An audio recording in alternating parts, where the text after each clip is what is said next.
Sa pinalanggan namon nga Negbusan, kami ang inyong kapulisan sa Public Information Office. Nagaibitar sa inyo na magpamati sa Nokpo in Action.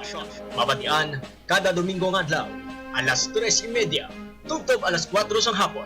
Sa sining nga programa, amon pagatalo kayo ang mga topiko amot sa droga at terorismo.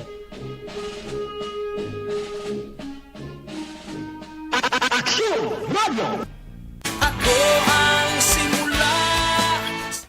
Mayong hapon sa tanan nga nagatanaw sa aton sa Action Radio Bacolod nga Facebook Live subon man sa live man sang Negros Occidental Police Provincial Office.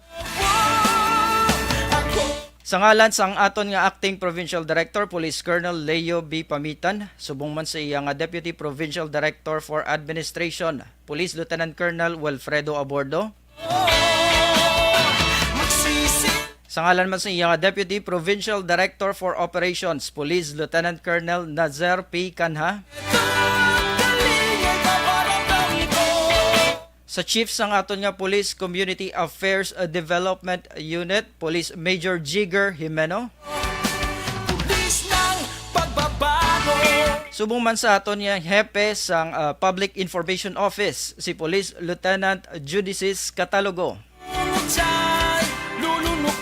Inigali si Police Staff Sergeant Evan Margalio ang inyo pulis nga alagad sa kahanginan. Kaupo ninyo sa aton nga programa Nokpo in Action. Sa sininga episode naton sa sininga hapon, aton hibaluon ang nahanungod sa Negros Occidental Language and Information Technology Center. So mangin kaupod naton ang chief sang ilang vocational school administrator or siya mismo ang ilang vocational school administrator. Pero antes sina sa aton nga talakayan sa isyong pulis o konchip, ang Nokpo nagpadala sang bulig man no, sa mga biktima sang natabo nga linog sa probinsya sang Abra sa adtong Hulyo 27. Damo ang napektuhan sang magnitude 7 nga linog gani nagpadala ang Nokpo sang bulig. Lakip na dire ang 8 kasako sang bugas balor 17,600. Nagkalain-lain nga grocery items balor 10,040 kag mga used clothing balor 3,000 nga cash no kag 4,000 nga cash. 300 pesos. So matotal 34,900 pesos. Dugang pa ang 227,000 pesos nga cash assistance nga naghalin sa kontribusyon sang aton mga kapulisan sa Negros Occidental Police Provincial Office. Isa ini ka pamaagi sang aton nga kapulisan agud mapabatsyag ang pagigugma kag ang aton nga malasakit ang care naton sa kapwa naton Pilipino, especially mga nabiktima sang linog. Mga kabiyanan sa sining hapon to no, ginhambal naton mangin kaupod naton ang taga Negros Occidental Language and Information Technology Center. So aton mismo makaupod diri sa kahanginan no ang vocational school administrator nila. So aton sila kilalahon sa tanan naton nga mga ga-follow sa aton nga Facebook page no, both sa Action Radio Bacolod kag sa Negros Occidental Police Provincial Office. So continue lang ta sa pag-support paagi sa pagpadala sang aton nga free nga stars. So ara na sa tupad sang comment section, so i-bisita lang na no 75 stars. Okay, ara na sa piyak nga linya ang aton nga guest no.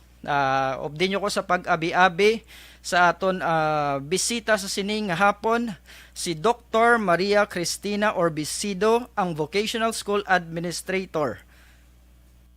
Ma'am, mayong hapon. Mayong hapon. Mayong hapon sa tanang tagpalamatin sa Action Radio. Thank you gid ma'am no.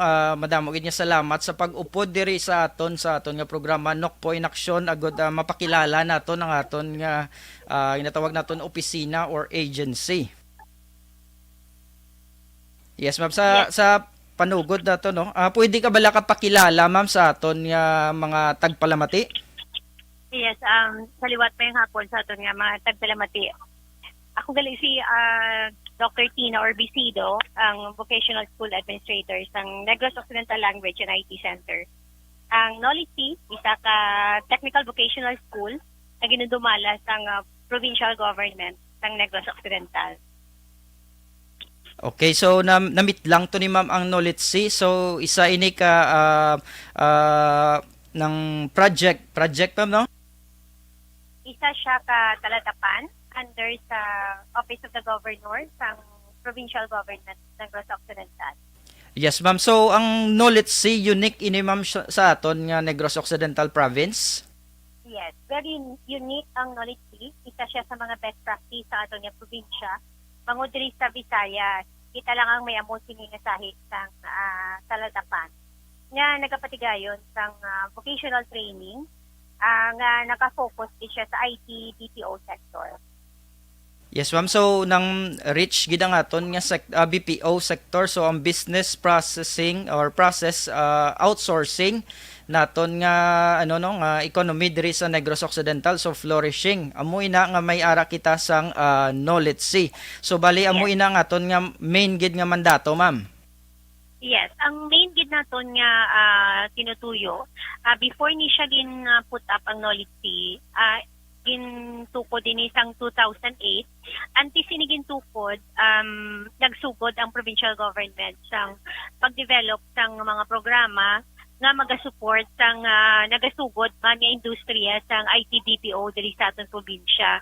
So that was way back 2006, and towards that years nag-establish ang provincial government sang isa ka school nga maka-focus gid sa talent development. So amo na siyang knowledge C. So ang focus gid in knowledge C is to provide talent for the BPO sector. So through the years na tuman gid nato ina nga mandate tungod nga isa kita sa pinaka-preferred provider sang talent sa mga big BPO companies diri sa atong probinsya. Yes, Ma'am. So kung maghambal kita mga BPO, ang pinaka kilala gid din naton nga sahi sang BPO ang ginatawag naton nga call center, Ma'am, no? Yes, so mga call centers. Yep. Okay, so isa ina sa nagabuhi sa aton nga ekonomiya diri sa Negros Occidental ang mga BPO or mga call centers. So damo kita sang kapwa Negrense nga employed sa sining sector, Ma'am. Yes, madamo gid kita. Kay kung na-notice mo, ang presensya sa mga BPO companies o sa mga call centers diri sa aton nga syudad, sa aton nga probinsya, may mga subsector pa na nga nabuligan man, support sector. Kung nalantaw mo sa landscape pala sa Bacolod, for example, kung may isa ka BPO company nga gintukod dira, madamo sa mga naga-sprout, naga-tuhaw man dayon nga mga support industries, di ba? We have food, mayara kita sang recreation, so kadamo sang mabuligan niya, tourism, so kadamo sang ripple effect sang ini nga industriya diri sa aton nga probinsya. Yes, Ma'am. So amo ina ang pamaagi sa aton nga provincial government a good mahatagan bulig man o importansya ang aton nga BPO kay tungod nga dako amo tambal mo, Ma'am, mga other economies pagid other nga mga support services nga naga-sprout, no, together with our BPO. Yes, ang pinaka lantaon pag naton is ang iya nga employment, ang tuyo ya for employment generation. Kay kabalugid kita nga sa sini nga proyekto ginatingwaan naton nga ma-employ ang mga Negrenses nga wala sang trabaho. So sa aton nga program, ang tuyo niya gid is not only to provide certificate. So ang tuyo gid sang knowledge is to provide quality training towards employment. So gud silingon nga ang imong skills pagkatapos mo sang training naga-match na siya sa standards sang industriya o kung sang BPO nga imo gusto trabahoan. Yes, Ma'am. So let's go to the specific, Ma'am, no. Ano ang mga services or mga courses nga gina-offer naton sa aton ning knowledge C, Ma'am? Okay, so una ta sa call center training. So we have contact center services training that ina nga training magalawig ina sang masobra sa isa ka bulan. So diri ginahanas ang ikasarang sang mga trainees o kung mga estudyante sa pag-handle sang calls, client complaints, communication skills. So amo ni siya ang pinaka-top gid naton nga course kay kadamo gid sa naga-enroll. Kay after siyang training kadamo man sa aton yung mga industry partners nga naga-hire sa mga graduates. sunod diri amo ang English language proficiency. Ini naman yung training nagka-focus ini sa pag-improve sa imong communication skills in English. Kay kabalo kita nga English is an international language, common language in all countries all over the world. So diri gina-practice hindi lang ang ilang com skills, kundi pati na ang ilang listening, reading, and writing skills. So although nga masubuin ang balita, pero masiling naton kadamo sa mga nagwa nga balita nga naganubo ang reading comprehension sa aton nga mga kabataan subong labi na gid sa mga public schools. So isa ini sa skill nga gina-improve sa English language proficiency. Masunod diri amo ang visual graphic design. So diri naman ya ini nga kurso para sa mga estudyante nga luyag mag design or mag venture sa creative. So ini nga kurso nagalawig sang 3 tugtub 4 ka bulan.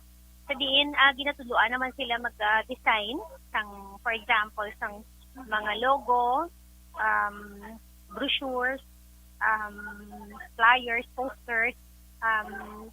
They will also learn kung paano mag-design sa mga t-shirts. So ini siya in demand man siya nga kurso labi na gid sa mga printing shop kag sa mga mayari man ni sila nga subject on web design.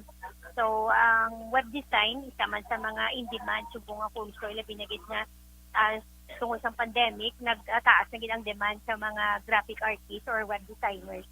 Ang next nato nga course is 2D animation. Ini naman yan naga-focus sa mga kabataan nga luyag pursue sang animation career. So an example of an animation, of course, ang mga cartoons na bilang ginalantaw naton. So, for Knowledge Key, we have top-end trainers and at the same time, meron kita sa high-end ng mga equipment nga pausar sa ating mga estudyante. Agud nga ma-learn din nila ang skills para maging isa ka 2D animator. Ang next natin na course is software development training. Ang software development training, nag-focus naman din siya sa programming and coding. So, diri naman niya, kung gusto mo maging back-end and front-end programmer, amo naman niya nga kurso ang imo nga i-enroll para nga makakita pa man sang trabaho nga ara iya sa tier 2 o kung nasiling naton nga mas mataas ang skills nga gina-demand sang ini nga sahi sang industriya. So for elementary and high school mayara man kami gina-offer nga mga short courses on robotics. So ining robotics training dali namon gina-introduce ang robotics sa mga kabataan nila binagid sa mga public schools para ma-enhance ang ilang creativity kaga innovation kay isa sa mga gina-promote naton pag-enhance ang smart thinking sa mga kabataan at the same time ang gina-promote naton ang innovation sa aton probinsya. Okay, masunda mo tagliin pang pang mitlang nga mga courses. So upod na tong pati mga robotics naton nga short courses para sa mga kabataan. May ara man tong mga graphic design. Next naton nga pamangkot ma'am, sino bala ang pwede maka-avail or paano bala maka-avail sang sini nga mga courses ma'am or inyong services nga gina-offer? Okay. So since technical vocational training, so may ara kita sang age limit diri. So kinahanglan 18 years old up ang ma-enroll. Pag kinahanglan nila makapasar sa amon kinakandak nga exams. So ang amon exams, ara lang na siya sa amon nga website. May ara lang kami the steps to follow para nga magkuha sila sa exam. So kadto lang sila sa www.knowledge.org kag i-follow lang nila instructions on how to take the exams. Kag kung may ara sila mga inquiries, kadto lang sila sa amon nga Facebook page, sa Knowledge Key Facebook page. Kaya ara madira pwede sila ka-message on how to go about with the online exams. Ang aton nga requirements, of course, kailangan high school graduates. High school graduates sa old curriculum, kag K-12 graduates sa new curriculum. Kadamo ni isang confusion kay kung gusto gambal sila grade 10 pa lang sila high school graduate na sila hindi.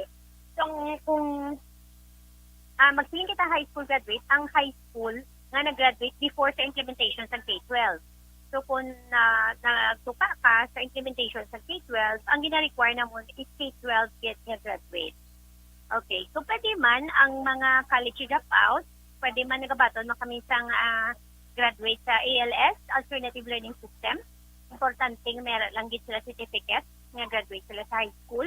And also, gabaton na kami sa mga college graduates. Ang pinaka-importante gid nga unemployed ikaw. Kung silingon, wala ka trabaho, kaya ang purpose ng scholarship ni Governor Bong Lacson is to provide employment opportunities. So, scholarship ni siya, sir. Yes, ma'am. So bali nga aton nga ano ini ma'am no, ang aton nga programa is para sa mga gina-prioritize gid naton ang mga ginatawag naton nga unemployed. So ginklaro dito ni ma'am no nga upod man mismo ang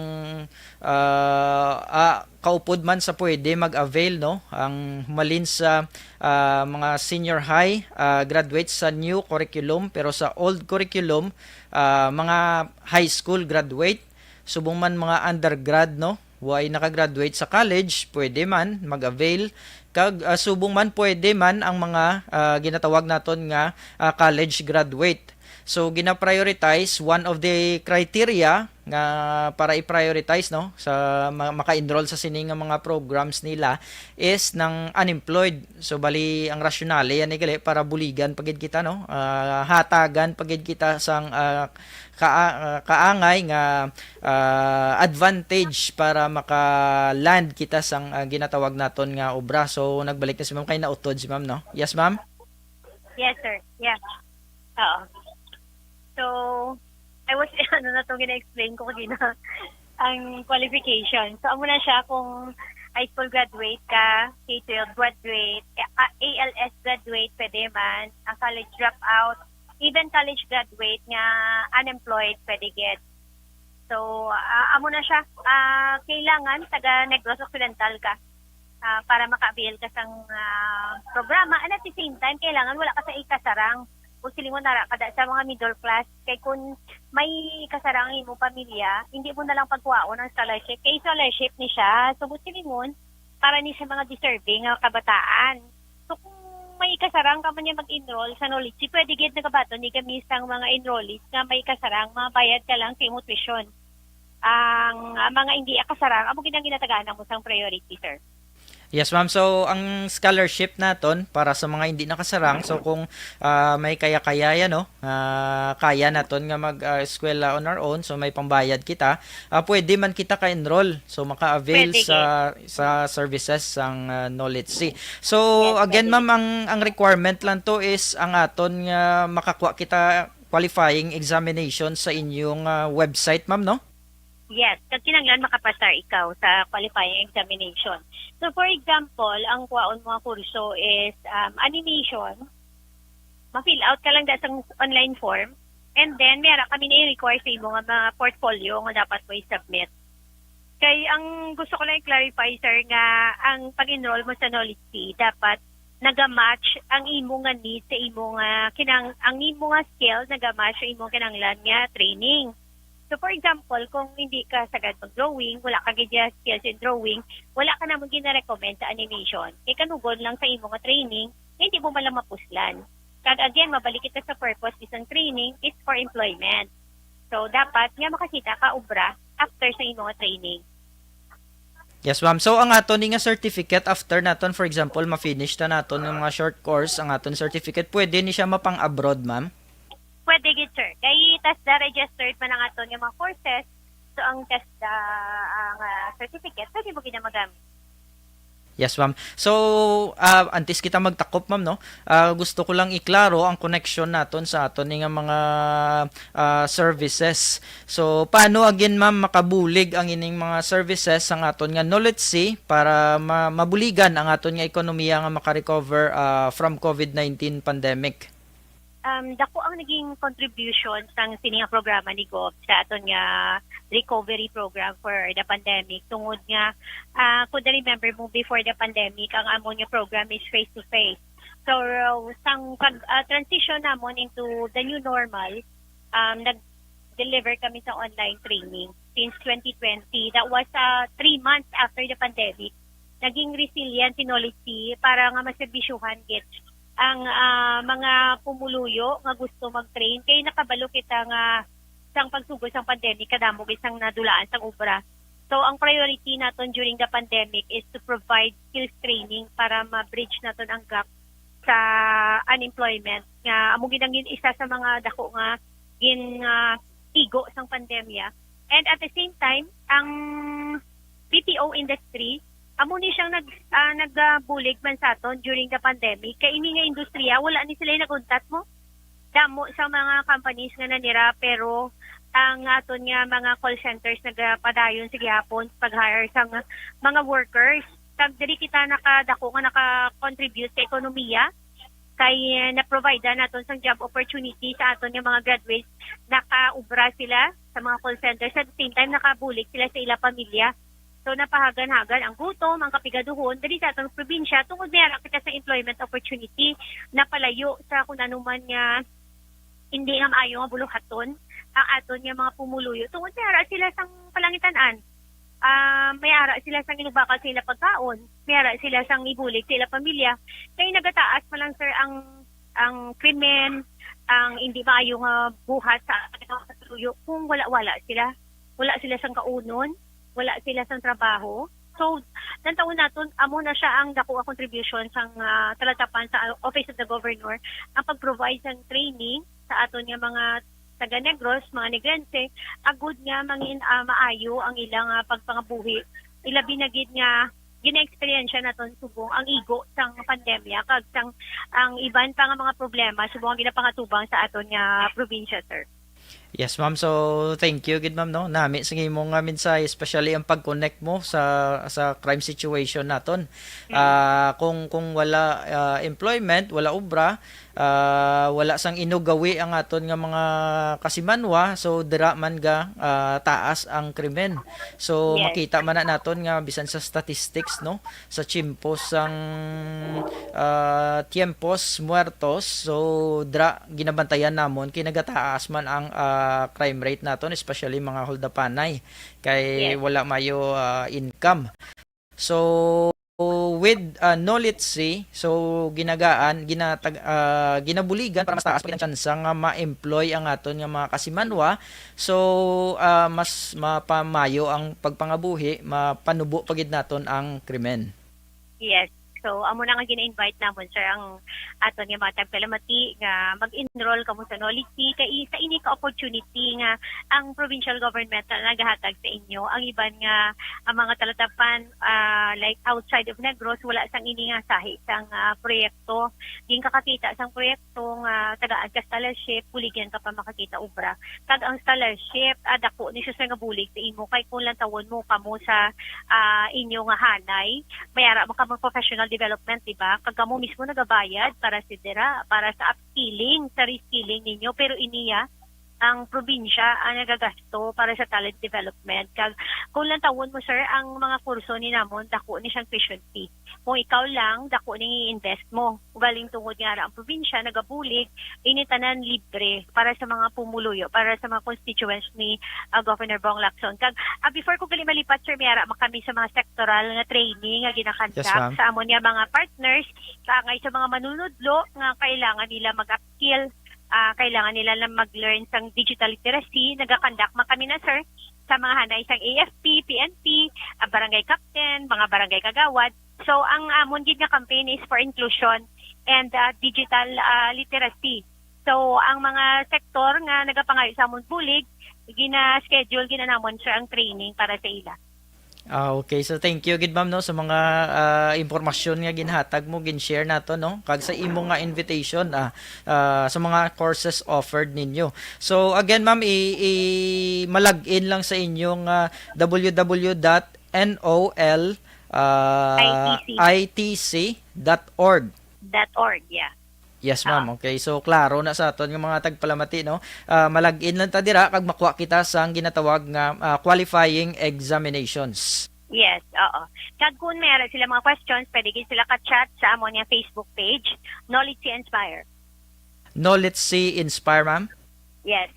Okay. So madamo gid luwat nga salamat ma'am no. Damo patatanay istoryahan kaso nga aton nga oras medyo limited na. So once again ma'am, thank you very much for being with us no sa aton nga programa Nokpo in Action. Yes, madamo mga salamat sa imong pag-imbitar sa Knowledge Key nga makashare sa mga informasyon tuoy sa among mga programs and services. Thank you once again, ma'am. Mga kabiyanan, amuyad to nga aton nga guest no sa sining nga hapon, si Ma'am Dr. Maria Cristina Orbisido, ang Vocational School Administrator sang aton nga Knowledge. So mali ma'am to kung gusto niyo mag-avail sang ilang nga mga courses, so ma-open lang ta sa www.nolitc.org nila nga website. So dra may qualifying exam kag kung may mga pamangkot kita sa Knowledge Inspire nga Facebook page, i-search tala na. Aton ginatamya ang mga kaupod naton sa Public Information Office, Police Corporal Julie Enrile, Police Corporal Seychel Ocana, Police Corporal Janel Katagay, kag si Patrolman Joseph Villanueva, kag ang amon nga very snappy man nga chief no, aton nga chief sang PIO Police Lieutenant Judicis Catalogo. Luyag man naton tamyawon mga nagapamati, nagatan-aw sa aton sa programa si Jonah Marie Jariana, Rizaldo Evangeline, Estrella Elenita, kag Armando, tanan nga mga taga Central Maaw, ang CIC Class 872, kag subong man sa mga taga Provincial Investigation Detective Management Unit sang NOCPO, subong man ang PICADO or Police Community Affairs Development Unit sang NOCPO. Ginapasalamatan naton ang Aksyon na Radyo Bacolod nga management sa pagpamuno ni Mrs. Nona Di Maala Magbanwa, subong man ang aton mga kaupod nga technical staff. Subong man si ang nagupod sa aton sa Facebook live naton sa NOCPO no, si Sir Aligado Dumdum JE. Good PM po, shout out watching from Saudi. Good afternoon sir, diri sa Pilipinas. So kag thank you for watching. Subong man ang sa Facebook live sang Aksyon na Radyo si Sir Joe Art Mandage Tones, Mary Joy Victorino Flores Makawili, si Ma'am Ana Sinoro, Suzuki ni si Ma'am Ana no, si Mary Jane Machiavelli, baunok po maglubong padulo para okay. So may ara si ma'am ano no. Kung may concern ka mo ma'am, nang pwede nyo gid ma-message ang aton nga Negros Occidental Provincial Police Office nga Facebook page para sa inyo mga concern kay aton ina ginaaksyonan. Subong man si Ma'am Ana Sinoro. Okay, so sa luwat maayong hapon no. Aton suportahan ang programa paagi sa pagpadala sang 75 nga free nga star sa aton nga Facebook live no. Obdi nyo ko liwat sa sunod naman nga hapon sa Madison nga Domingo no, 3:30 tubtub alas 4 gyapon sang hapon. So next Sunday upda na man kita liwat ang inyo kapulisan sa Negros Occidental Police Provincial Office nagaserbisyo sang tampad kag matuod-tuod. Una sa balita, una sa aksyon sa Bacolod. Aksyon Radio.